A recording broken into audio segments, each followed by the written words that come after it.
Faut-il réduire ses apports liquidiens, ses boissons, avant un rapport sexuel et est-ce que ça peut avoir un impact sur le déroulement de l'acte sexuel?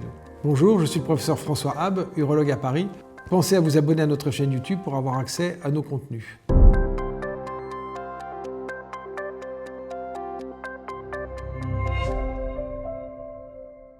Alors lorsqu'on a une sensibilité anormale de la vessie, et notamment ce que l'on appelle une hyperactivité vésicale, c'est vrai qu'on a tendance à faire réduire la quantité de boissons avant le rapport sexuel pour limiter la gêne.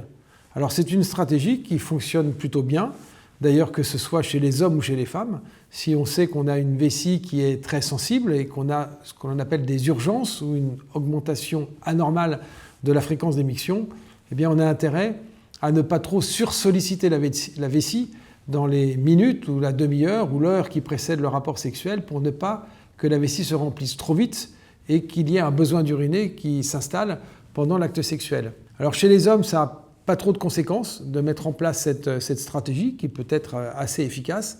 Chez les femmes, méfiance parce qu'on est toujours aussi dans le risque de l'infection urinaire.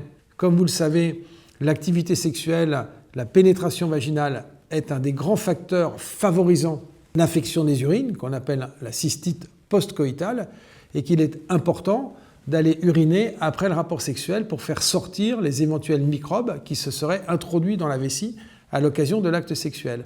Eh bien, si on a réduit de manière drastique ces apports liquidiens dans les heures ou les demi-heures qui précèdent l'acte sexuel, eh bien, on aura un risque probablement accentué d'infection urinaire au décours du rapport.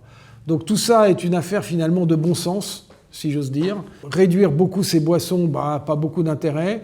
Boire énormément, ça peut être un petit peu gênant. Voilà, donc soyons pragmatiques, soyons logiques. Il faut boire ni trop ni trop peu. Peut-être être plus vigilant chez les femmes que chez les hommes, qui seront moins concernés, bien sûr, par le risque d'infection. Je vous remercie de votre attention. Pensez à liker cette vidéo pour qu'elle ait la plus large diffusion possible. À bientôt.